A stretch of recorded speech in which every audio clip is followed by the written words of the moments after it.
Hello, brothers. We're back with A Mother in History, Marguerite Oswald, the mother of the man who killed Kennedy by Jean Stafford. Second half of section 3, as I fumble with this book because I don't want to break the spine. Very tedious. I didn't date. I heard her tell, dear reader. What the hell does that mean? I didn't date. I heard her tell, dear reader.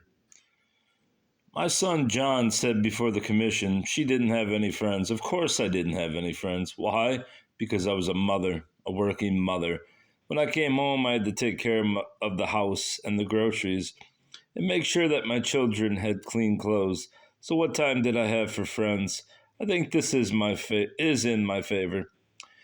That I didn't run around with men and drink and deprive my children. I devoted my life to you boys.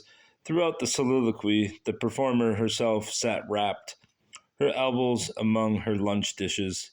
Although her house was temporarily a fright, she was not. She was wearing a trim green linen suit with a smart white blouse. I had the feeling that, except when she was in bed, she was never on the ship. This woman is a piece of fucking garbage. I honestly hate Jean Stafford. None of this book, well, none of it, but she could have just interviewed her and related what she said instead of telling us about what's going on in this house. No one gives a fuck what's going on in this house, but was always dressed ready to receive anyone who wished to have the scales removed from his eyes, and that in one of her bureau drawers there was a pile of clean white gloves. It was evident that she knew and cared about clothes. I had heard that she occasionally went into Neiman Marcus to try on coats and dresses. She was one of those women whose eye can go directly to the one appropriate thing on a rack of cheap clothes. Who can shop triumphantly in a bargain basement, an outlet store, or a thrift shop? This is an urban gift, but if she had been a country woman, she could have made unerring selections from a mail order catalog, or run up her wardrobe on a sewing machine with professional results. She would never make the mistake of going in for conspicuous novelty. If she wore costume jewelry, it would not be gauche. If she were to travel with those bands of women that you see in the summer in Europe, her drip dries would do what they are advertised to do and not dissolve or come out irremediably irremediably waddled up. And let me tell you this, if you research the life of Jesus Christ, you find that you never did hear anything more about the mother of Jesus, Mary, after he was crucified. And really, nobody has worried about my welfare. Now, when I say I get letters, I mean they are from the public, and they are the only thing that kept me going, and I bless them for it. But I'm talking about my children, my sister. No one, when my son was murdered, no member of the family, no immediate friend came to me and gave me consolation. They didn't want to be involved, you see. You say, your nieces and nephews couldn't send a telegram or a note, your own sons and their wives, but I'm going to be honest with you, not a soul. The tape ended abruptly. The coda was a metallic squawk. How's that? Said Mrs. Oswald, poised, gratified by the ovation she was receiving from beyond the footlights. Oh, how I wish there were more time. I have stories and coincidences by the galore, and things that I can prove are not according to Hoyle. If we just had the time, we could write them up and become millionairesses. The first book in the series would be One and One Make Two. She had suggested this title in our first interview, and in the second had revised it to One and One Don't Make Two. Possibly they were to be in sequel, 2 volumes boxed. As she talked, she unplugged the recorders and removed the tapes, but replacing the covers flummoxed her, and she laughed. Let's get our Yankee mechanical genius to work, she said, and made a flirtatious move. Hurry on now. I want you to see The Grave by daylight. I restored the covers and put the canvas overcoats on the machine while Mrs. Oswald went to get my umbrella and her purse. She locked the bedroom door after her, and she double-locked the outer door. Of course, I don't dare keep this The really valuable things in the house, they're in storage, insured, but even so, there's plenty here that interested parties could steal, and I can't run the risk. Her Buick Skylark was blue and new and dapper, as lovingly tended as Whistler's mother. My money from Esquire paid for this, she said. I could have got a lot more for those letters from Lee if I'd held out. But I felt it was my duty to the American people to release them when I did. Her garage was narrow, and her uphill driveway was muddy, and the turn at the top was awkward. She maneuvered the obstacles with skill and aplomb, and drove off through the wet streets as if the car were a friend whose company she liked better than any other in the world. I do not drive, and I am an edgy passenger, and I sense incompetence immediately. But I felt safe with this able woman. She respected her property and her person too much to get us into any trouble. I'd been wondering from the beginning what she would do with money if a windfall showered her out of the blue, and now I knew at least one place a chunk of it would go, and that would be into the purchase of a high-class automobile with all the fixings. My driver's black limousine was lubberly behind us. Mrs. Oswald said she would like to stop at the post office because quite often she got a good deal of mail on Sunday. Oh, the letters I got at the beginning, people writing to ask for my autograph. And of course, at that time, I was just a novice and didn't know any better and would give it. But now I don't.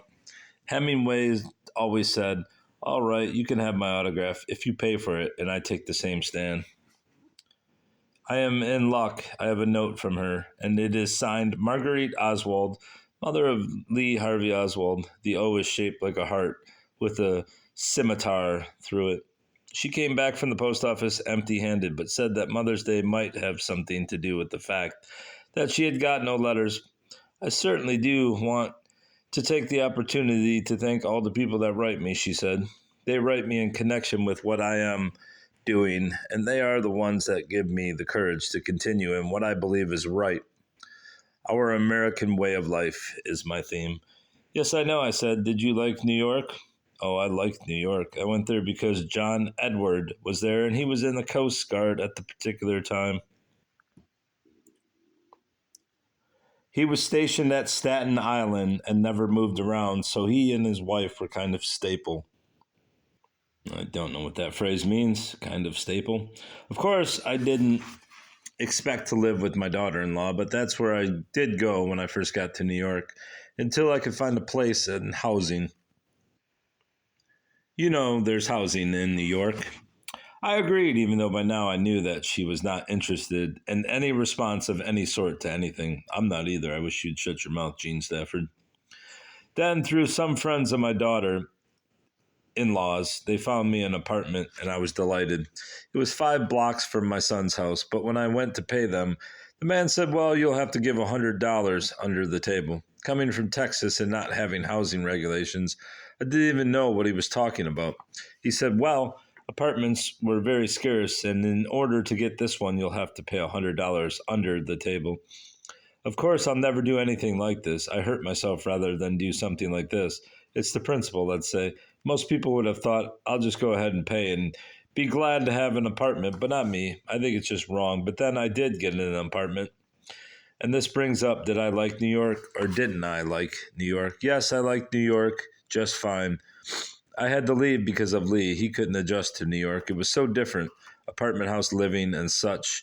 A mixture of different people. And he was a young boy. He was in these segregated schools, and they called him a rebel, and he was talking about them as a Yankee. I mean, this is a regular trend and nothing abnormal. Every Sunday, we would go visit the Museum of Natural History or the planetarium, and we'd have dinner at Rockefeller Center. And when I would go to work on Monday, they'd say, well, Oswald, tell us New Yorkers what you found out about New York. I may go to New York one of these days. I like to travel just like Lee. He was in the Philippines. He was in Corregidor, I don't know how to say it. He was in Formosa. He was in Japan. So he's been all over besides Russia. That boy was being trained. Let me give you an instance of some of the work I've done on him being trained as an agent. I received this letter from him on November 8th, 1961, and on the back of the letter it said, name, address, mail, occupation, and then something I couldn't make out. It looked like a 4 and a 1, and then it had a post office box 703 in Washington, D.C. When I received this letter, I wrote asking them to tell me about my son because he was in Russia, and I said that on the back of his letter was this post office box number. Do you know my letter was not answered or returned to me? Now, this is significant, and I'm going to look up this post office box 703 in 1961. Don't let me forget. That box number has that letter to this day. And do you know who the box number is? Veterans of Foreign Wars in Washington, D.C. So this is just a little part of my research of Lee. All right, I guess I don't have to look it up. The sun was fully out, and on either side of the broad highway, a wavering effluvium rose from the flat fields.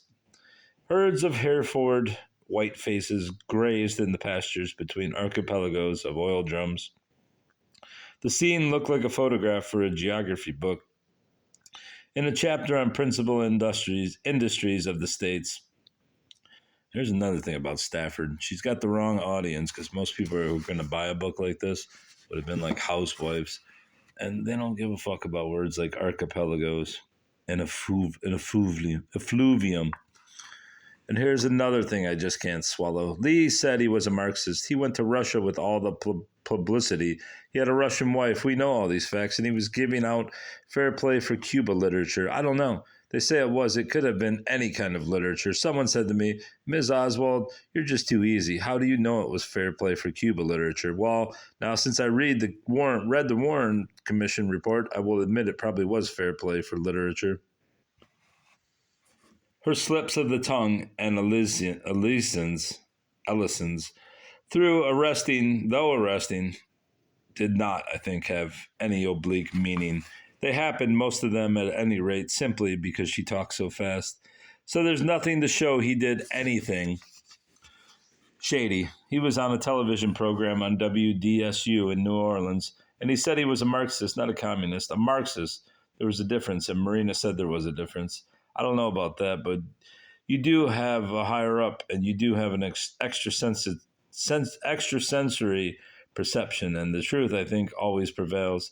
Tomorrow I will show you a picture that will just show how wrong they were in Washington. I won't be here tomorrow, I said. Oh, yes, I keep forgetting. You have to go back to Boston. She stopped for a light, and when it had changed and we sailed on, she said, I have enough material for at least 5 books. I could write one just on Mrs. Payne alone. Her testimony is really something to break down. And books, I don't know how many books I could write about Lee and the way things happened to him all his life. Now, here's a good instance. When we came to Texas from New Orleans, he entered Arlington High School. He entered in the end of September when school opens, and then he joined the service on October 8th or October 17th. So approximately he was in school 4 weeks. Yet there are 3 pictures of my son, and one that has him laughing and turning around in the classroom for the yearbook. Now, why pick out Lee Harvey Oswald? You'll say, Ms. Oswald, I don't get the point. Now, the point is how it goes on and on and on. Lee Harvey Oswald's picture was taken 3 times at Arlington High School out of all the boys there. Why? It doesn't make sense. And since I'm not the only one finding these circumstances, I have to wonder. I looked out my window into the fumy fields. I mouthed the words, Ms. Oswald, I don't get the point. Now, this material of mine, we could run it for 2 or 3 years every month in a big national magazine.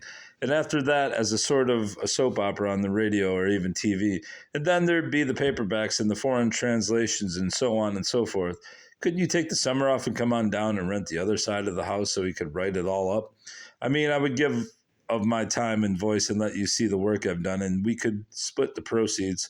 She had at no time expressed the slightest curiosity about me. I don't blame her. I hate you. And I wondered what she thought I was going to take the summer off from.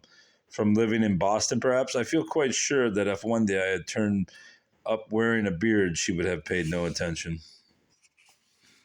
No. From some time I had been aware that a cat was lurking nearby, ready to pounce and get my tongue, and at this invitation he succeeded and took it far away. I could do no more than stammer like a schoolgirl. I don't know. I know a discount house where you could get a hot plate cheap, and you could use my icebox, she said, the practical planner working hand in hand with the dreamer. There's that back porch so we could wander back and forth, very informal and relaxed, in our housecoats if the weather got hot. We could set up all my exhibits on what you call them. Sawhorses is what I mean, and buy a couple of tape recorders, and we'd be in business. I don't care about the money. I say money is only good to its use, but I want history to be straightened out. Of course, there is the money too. I gave up my job to come to the rescue, and I only have $2,300 to my name. I tell you, we could make millions, and you could become quite well known. Now we had reached the gates of the cemetery, and she changed her tack. In the voice of a tourist guide, she said, like everything else in life, this is divided up into classes. There is the section for the rich people, and some very fine people are buried here and buried there, and there is the one for the poor people, and then there is the one for the middle class. Lee Harvey Oswald is buried in the middle class section, as it should be according to his station in life. The graveyard was deserted. We met no other car, and we saw no mourners as we spiraled up between gannett lambs, is that granite? And marble cherubim, and Mrs. Oswald plaintively remarked on this. If it had been a sunny day, you'd have seen the cars lined up clear up to the gates, people coming to see where my son is buried. Then, in a moment, round a bend, we did see a car ahead of us at the top of a slight rise. Now there, she said, there's somebody after all, even though it isn't such a nice day.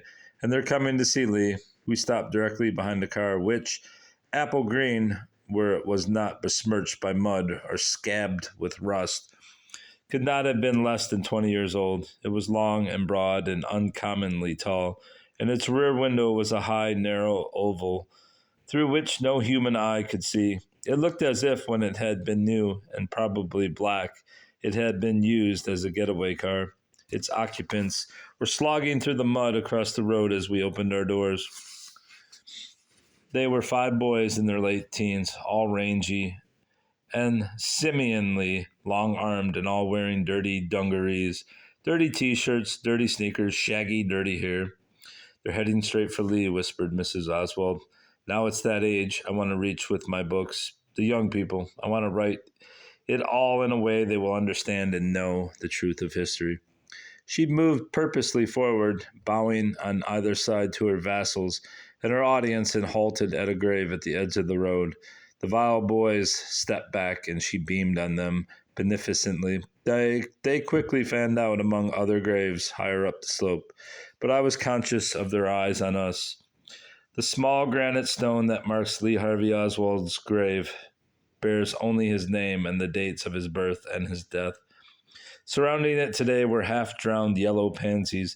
Beside it, resting against the wire bracket, was a pale green cross made of styrofoam, the arms of which were wreathed with artificial freesias. A young weeping willow tree grew at the head of the grave, its vulnerable leaves touched quietly by the light, damp breeze. Plastic philodendron, as glossy as a grass snake, wound up its trunk. Mrs. Oswald plucked a weed from among the pansies, bent the pliable freesias into a more becoming embrace around the cross, brushed off her hands, and gave me one of them to shake. Her mission was efficiently completed. It turned out to be a right nice Mother's Day, after all, she said. But on some Mother's Day, I think it would be wonderful for the United States to come out and say my son was an agent. It would be wonderful if they would come out in behalf of his family and his mother and say he died in the service of his country. They're not all powerful, and not everything they do is right. I love my United States, but I don't think just because I was born in it that we're perfect. And I feel that my son Lee Harvey Oswald felt the same way. If he learned those truths from me, I didn't teach him, but if he sensed that was the way I felt, I make no apology for that either. We are not always right, and I feel sure that as Americans we know this, and we will admit it someday. Let's have a little defense of Lee Harvey Oswald on Mother's Day. Let's come out and say that he died in the service of his country. Is that what you mean by your statement on the little scroll, I asked? No comment, said Mrs. Oswald. I do not comment on my statement. She was curtly official, putting the multiplied me. I was a rude mob of impertinent reporters in my place, but immediately she was friendly again, perhaps thinking of me as her future collaborator. lounging around at ease in my housecoat. Now you think about what I said about coming on down here for the summer. I'll be happy to cooperate with you. It would be a big deal. She dismissed her troops and got into her car, waved absent-mindedly, and drove off. As soon as she was gone, the 5 sightseers converged upon the grave, and my driver, as he opened the door for me, said, "I don't like the look of them. They had a guard on the grave up until a while back. I reckon they figured nobody cares about it no more." We were silent for several miles, and then he said that the day it happened, I was hauling some folks from Love. Prettiest day you ever did see. And all of a sudden, we heard it on the radio that the president was dead. I took this party to their hotel, and then I went out in the country and sat by myself. I never reported back to work till next morning. Today, as we drove over the road where the motorcade had been hideously halted, bringing the whole world abruptly to a stop, and past the book depository whence the bullets had been fired, I observed, as I had done on each of my trips to and from Fort Worth by this same route, that the physical sight did not accentuate my recollected woe. Indeed, I was instead returned to my own apartment in New York, where quite by accident I had turned on the radio and had heard the first inconclusive bulletins. At other times in my life, I have stood on memorable ground and have directly apprehended experience that heretofore had been once removed because I had only read about it. Once, when I drove inland from the Normandy beaches, I knew for the first time with uncluttered pain what the invasion had been, and the deaths along those pretty lanes and within those pretty groves of trees of my friends and kinsmen became more than abstractions. But John Kennedy died everywhere, not more in Dallas than in Paris or Calcutta or in my apartment in New York City. I really do not like this woman. Jean Stafford, that is, not Marguerite. Marguerite's curious. I like her. All right. There's just the epilogue left, and I will read that later. Goodbye, bruv. Goodbye.